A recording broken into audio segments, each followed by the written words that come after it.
He slaughters a fowl, throws it down. The fowl dances. The position at which the fowl lies tells you whether you are a witch or not.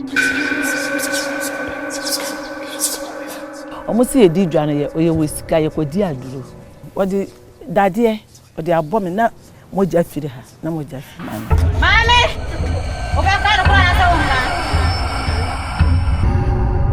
If a chief of any community calls you that this is what is going on, I have come in, taking over the case, so stop it.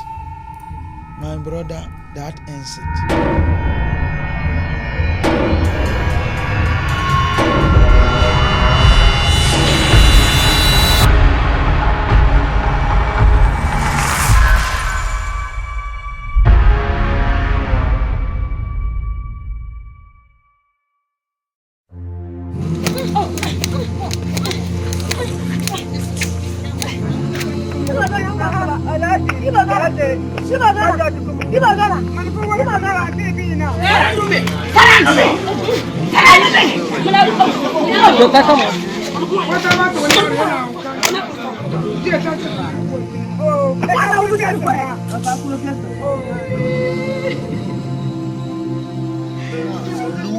When misfortune strikes and there are no answers and explanations, mostly old women are blamed for it.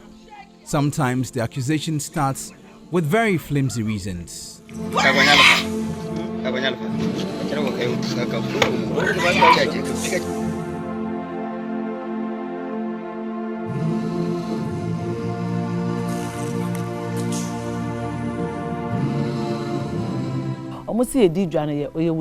Said we are successful in the trading, so we use juju.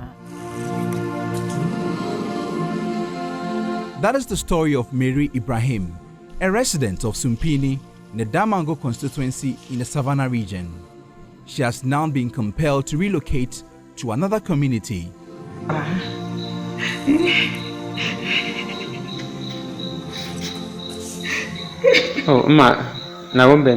August 30, 2020 was the day she nearly died. She recounts a group of young men ganged up and attacked her because her trade business was booming.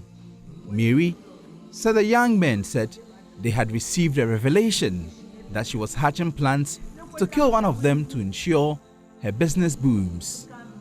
The immediate action was the infliction of machete wounds on her body. As if they were possessed, they slashed, hacked a part of her face, elbow, and chopped off her fingers. There's no more trouble, sir.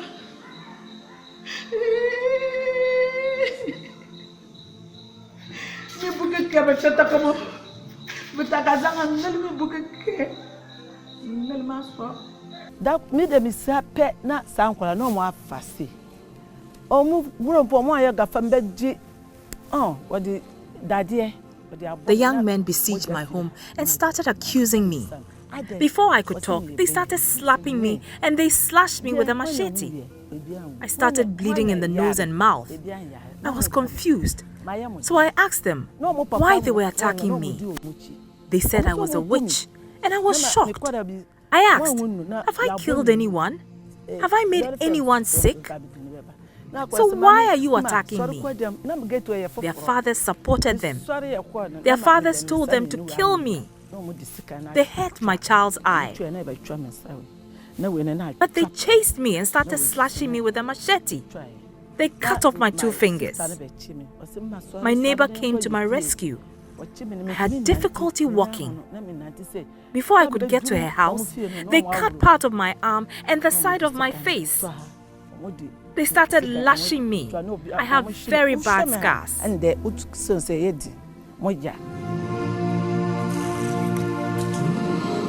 Mary's story made headlines when a physician assistant, Thomas Asetanga, recorded the abuse and circulated it to the media.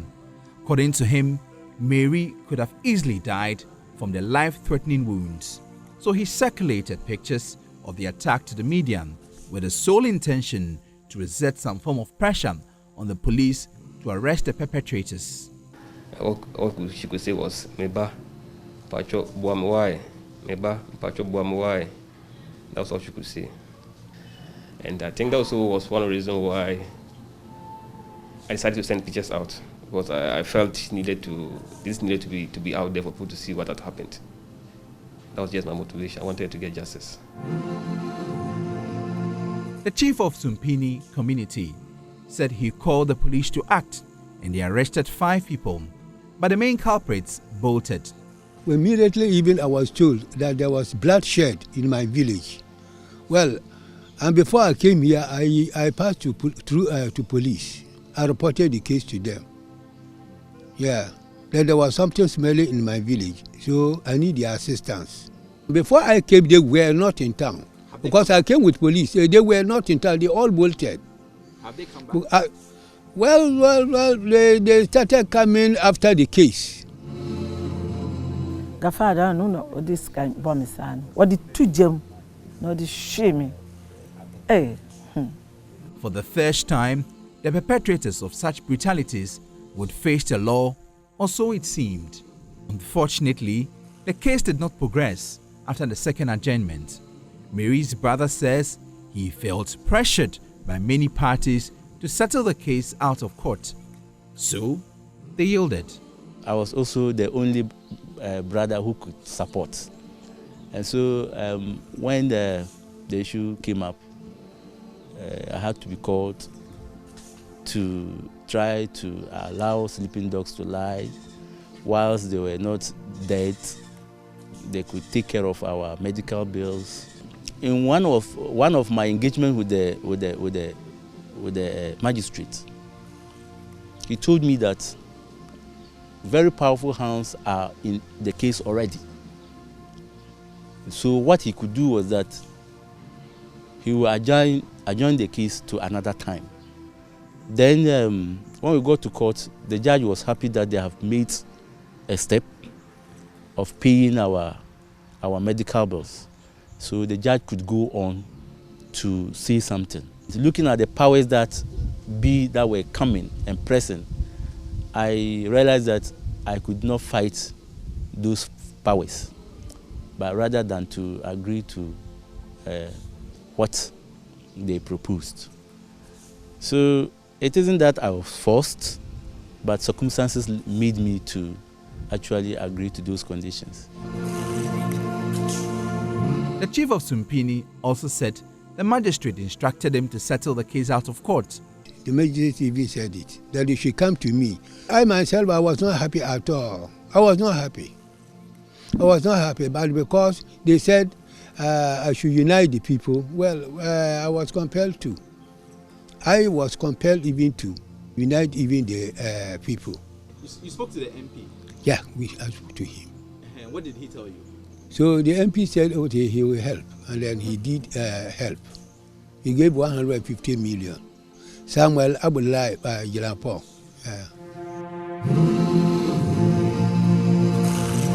The Ghana police said they discontinued the case because the chiefs wanted to settle the case out of court. On going to the court again for the adjournment,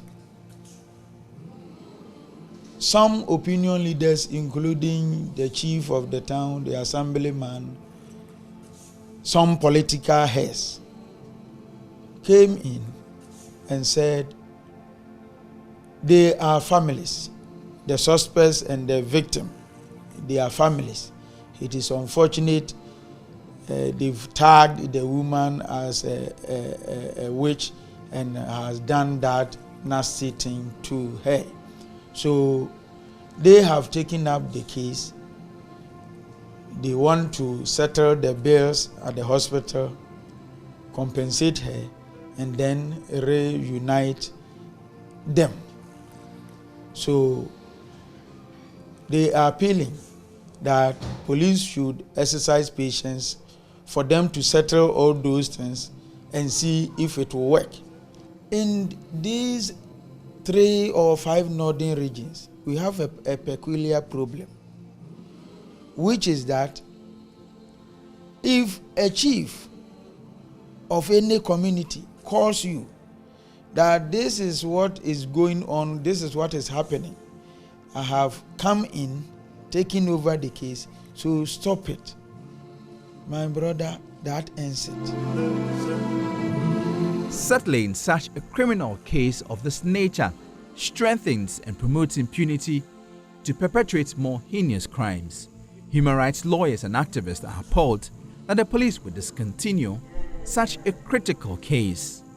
What has transpired so far is pathetic. I think that the Attorney General should take a special interest in this particular case. Calling on the Attorney General, I am also inviting the state to take a special interest in Mary Ibrahim's case. The new IGP is being seen as a no-nonsense person, and this is happening under his watch. He should take a special interest in Mary's case. We should ensure that the case is taken back to court.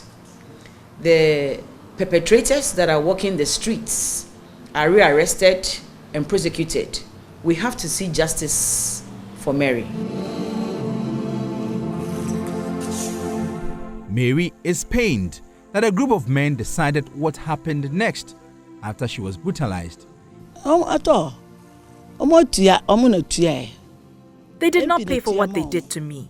The Member of Parliament gave them money to give to me for my medical bills. They did not pay, so they have no remorse. They could not afford it. They did not pay a dime. They beat us, and the Member of Parliament paid for them. So they are happy. Mary's brother said her sister was displeased that the people who nearly killed her were walking freely. My sister was not happy. Frankly speaking, she was not happy. She cried over it. And I told her that, okay, if you are crying over it, where can you send it? Who do you have to lead the case? I am the only one, and this is where I am. Since the case, even there are a lot of things that we didn't even add to. Our transportation from Salaga to Damangu to Bole.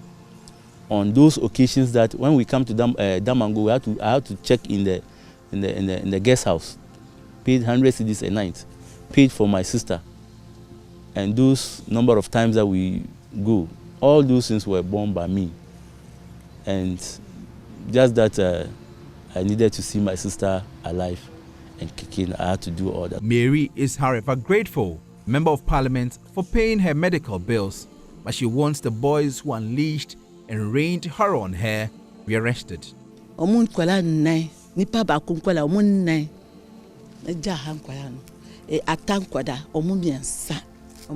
I can count 3 boys from one family and 4 from another household. Government must rearrest them now and jail them so that they would learn a lesson not to attack people anyhow. The chief said the boys who fled after brutalizing Mary have returned home as if nothing ever happened. It was Gafaru who actually wounded this woman in the house, and they chased her up when this woman was running even to the MP's house, the chairman's house. Then they followed up. It was there they wounded the sister too.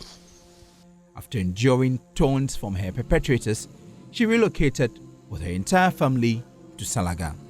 That is, that was sometimes when they come to do their own things, they don't hide any longer. They will take the mic and talk in praises of the MP.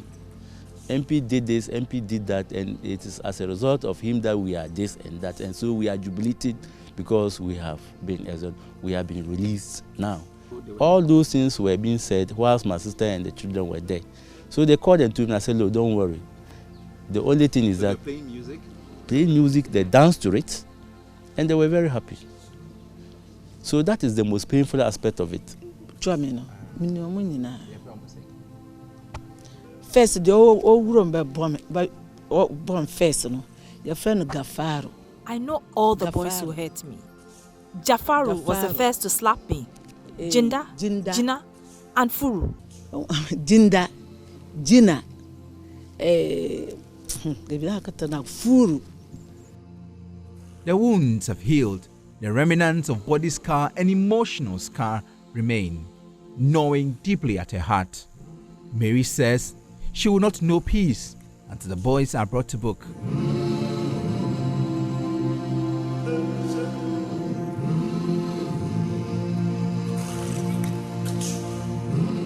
as opinion leaders in a community like that, you should be able to solve problems within yourselves. In actual fact, when the incident happened, we first asked, because it was criminal in the first place, we asked the police to act immediately, and they acted swiftly. We went in to bail them, but we allowed the process to flow in court. As I speak myself, I didn't know how the case ended. I believe the families might have spoken to each other, because when I got the call from you, I had to call the crime officer. I had to call the crime officer, the regional crime officer, to know the state of the case. In fact, for the bailing, we led it because there were chiefs, very old people, who was in the cell for almost 48 hours. And once it wasn't a case of murder, we had to go in to make sure that they were bailed. So I cannot speak categorically and say that the then PC or now MP gave money for the case to be settled out of court. And possibly, if that is the case, then maybe he might have done that because, the level of poverty of our people who were involved in that very, very serious act, which nobody would encourage. So possibly he did that in order to settle the case.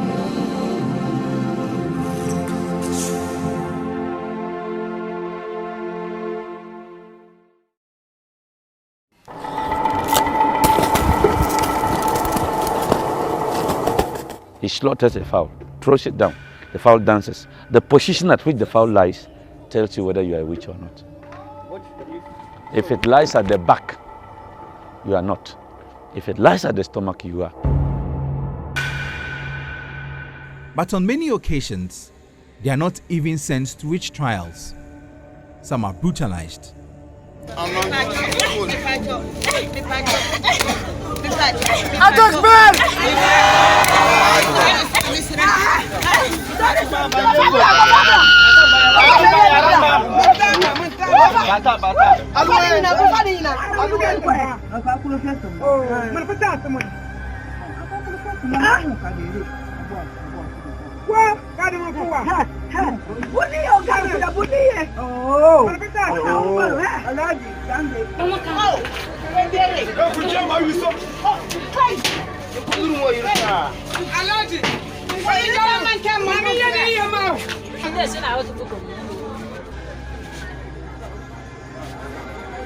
Mami, ubekara kuna sawonka. Mami, ubekara kuna sawonka. Many women have been banished into witch camps. There are currently 5 of them scattered in northern Ghana. But many alleged witches get unlucky. They are killed even before the trial.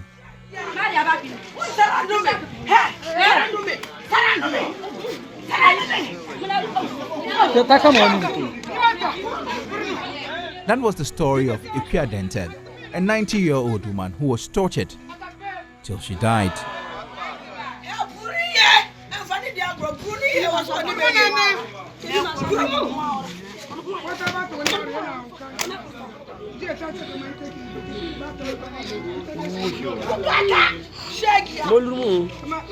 She was threatened and then whipped to extract a confession from her. Then after the forced confession, she was tortured until she died subsequently.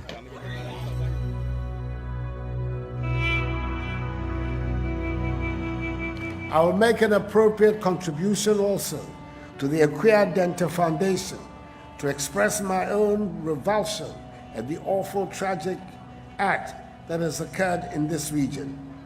It is vital, as the regional minister said, that it should not happen again, and we should all work together to ensure that never again do such acts disfigure the face of our nation. I hope that the quick response of the police will lead to the rapid administration of justice. For us as prosecutors, we will leave no stone unturned to prosecute this case to the end. In this particular case, the people are coming all the way from Kafaba. And looking at the time courts start sitting, it's a distance. And so they will have to wake up as early as possible. And we have a number of witnesses who would always have to carry themselves all the way from Kafaba to Tamale for Muslim. And so that is actually what is keeping the case slowed down.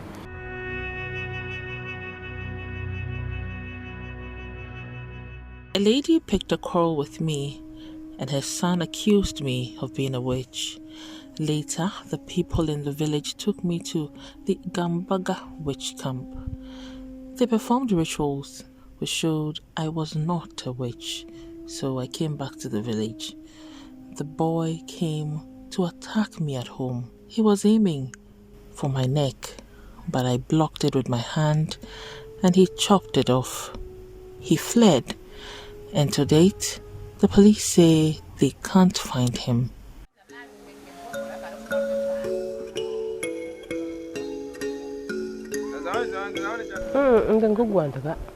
I was home alone. I was cooking when someone charged at me.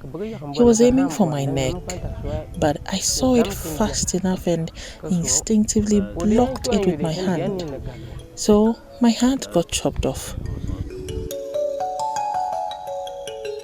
That is the story of Asibi Dut, a 40-year-old woman who is a resident of Sakogu in the northeast region of Ghana. For the past 8 years, she has been living without one hand. Her woes started when a young man accused her of being a witch. Asibi said a lady in her community picked a quarrel with her, and subsequently, the lady's son accused her of being a witch. Asibi took the accusation lightly, but realized the seriousness of the allegation when people in the community sent her to the witch camp in Gambaga to test whether she was a witch or not.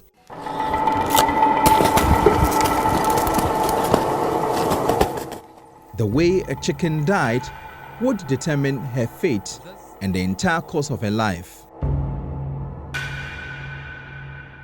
In northern Ghana, when you are accused of witchcraft, you have to bear the full cost of the ritual. So Asibi took care of the full cost, and the ritual confirmed that she was not guilty. I was cleared of witchcraft allegations. The fowl said I was not guilty. The chief then asked me to go back to Sakogu and ordered that we use dialogue to settle our differences.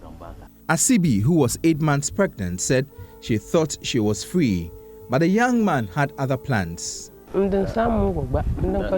was home alone. I was cooking when someone charged at me. He was aiming for my neck. He tried to cut it off with a machete, but I saw it fast enough and instinctively blocked it with my hand.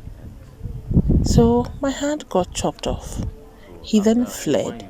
To date, the police say they can't find him. Asibi was left broken. As soon as we say you are a witch, even small children can beat you. They can do anything to you, nobody cares. She had now mastered ways of living independently and taking care of her son. Her husband also traveled to southern Ghana and never gets in touch with her. She feels pains when the remaining hand is not covered. She cooks and does many other chores with one hand. She feels the young man who chopped off her hand had stolen her joy in life. I am really pained. I am hurt. Now I can't do anything. And the boy who did this to me is free. Asibi is yearning for two things: money to start her own business, and also for the police to track down the perpetrator, who is still on the run.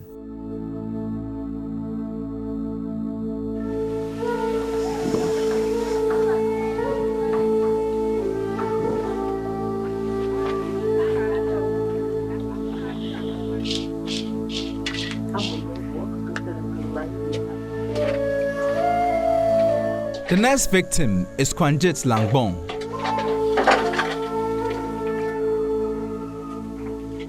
Her hand is badly twisted and still hurts even after 12 years. I was at home and they came and said I had made a boy sick, so I should heal him. They started beating me.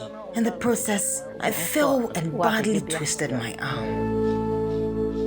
The memory of this torture is fresh in her mind. Kwanjet said her husband's second wife came into her hut and accused her of making her son ill. So instantly, the people in the community started beating her and insisted she treats the sick child immediately. It is really painful. They just accuse people and then beat them up. With a broken arm, weary heart, and weak legs, Kwanjet began a long walk to Kambaga for her safety. She recounts that it took her 5 torturous days journeying for her freedom to a place that would keep her safe yet restrict her movement.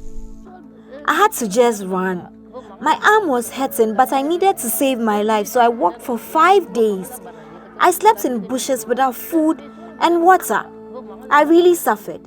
I thought I would die, but I refused to die, and I prayed and walked until I got to Gambaga. Look at my hand. It is badly twisted. It still hurts. Kwanjet has been here for 12 years and still harbors a lot of pain from that incident. Her broken arm serves as a constant reminder of her pain. Sadness has enveloped her timid heart. She misses her children. They never contacted her for 12 years until the 8th of March 2021, when they called her on a mobile phone that belonged to people who managed the camp. My children could not defend me. No one defended me. I've been alone for all these years. My son contacted me recently on phone. Kwanjet said she never went to the police station because her hometown had no police station. Although she has been living in Gambaga for 12 years, she's never been confident enough to visit the police station. She believes all the people who beat her up are alive. Kwanjet wants the police to interview her so that she would identify those who treated her like an animal. I know all the people who beat me and treated me badly. You can't beat people like that. Government must do something about this. I am a grown-up person, and if they could treat me this badly, then government must do something.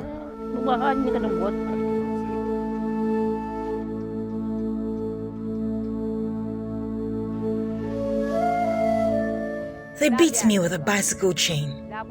The chain cut me badly. Look at my scar. My accusers said they saw me in their dream. Zainab Kogo Tindana, a resident of Zaratenga in the northeast region, woke up to an accusation that she was a witch. The allegation happened 8 years ago. Her accusers took her to the Gambaga witch camp for witch trials. Luckily for her, the fowl slaughtered said she was not a witch. She was then asked to return home, but her accusers were not satisfied with the answer from the shrine, so they mobilized and beat her up.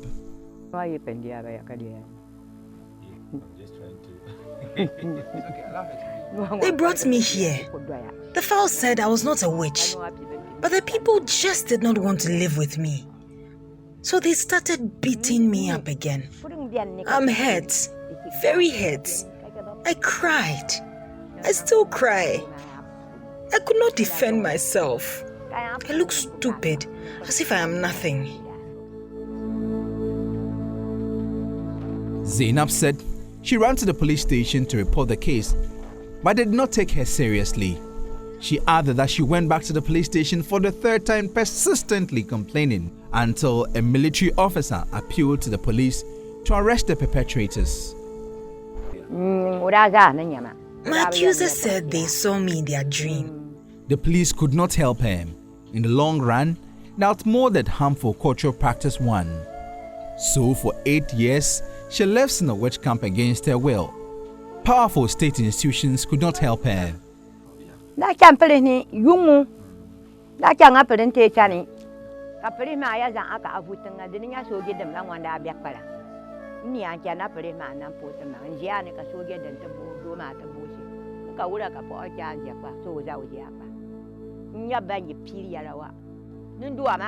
We live in a country in the 21st century that somebody can get up and say, because I saw you in my dream, you can't live in your house, you can't live in your community, and that's unacceptable. You have to prove yourself innocent. And how can you prove yourself that you were not in somebody's dream? Samson La, the coordinator and manager of Presbyterian Go Home project at the Gambaga Witch Camp, is disappointed in the social welfare department. He narrated incidents where the police failed to act when old women had been attacked for being witches. You report a case and they will even tell you they don't know how to charge the case. You see, and sometimes you go there, I don't blame them too. When people have been beaten, yes, they don't know how to charge the case. Yes, because one, they must go to make an arrest first. How will they go there? Sometimes they'll even say, can you fuel the vehicle? Me coming to report, what do I have? And that's the case. Samson said many women are killed in communities quietly without referrals to witch camps. One of them, the leg was big. They said it was witchcraft. We went to that community. The doctor was able to explain what causes elephantiasis. And we could see that they were curious to hear. Food for inmates is solely based on the benevolence of the Presbyterian Church, other well-meaning organizations and individuals. Samson wants government to provide some form of social protection to inmates there. You see, the reality is lying down, but they are rather doing what is not real. Let me give you an example. One, do you know that if government should step in and support us in the cause that we are doing? For instance, if I can walk to the police, because that's government, and report a case to them, and they'll pick it there and make it a good case, without even telling anybody that I have come to report. We'll have it very smooth. Mary, Asibi, Zainab, Kwanjet, and hundreds of women feel let down by a democratic system that was supposed to protect them. I'm glad to say that a draft bill has been proposed. It includes the following: prohibition of professional witchcraft or wizardry, prohibition against the accusation of witchcraft, participation in the declaration of a person on a witch or wizard as a witch or wizard, penalty against any chief, headman, etc., encouraging the practice.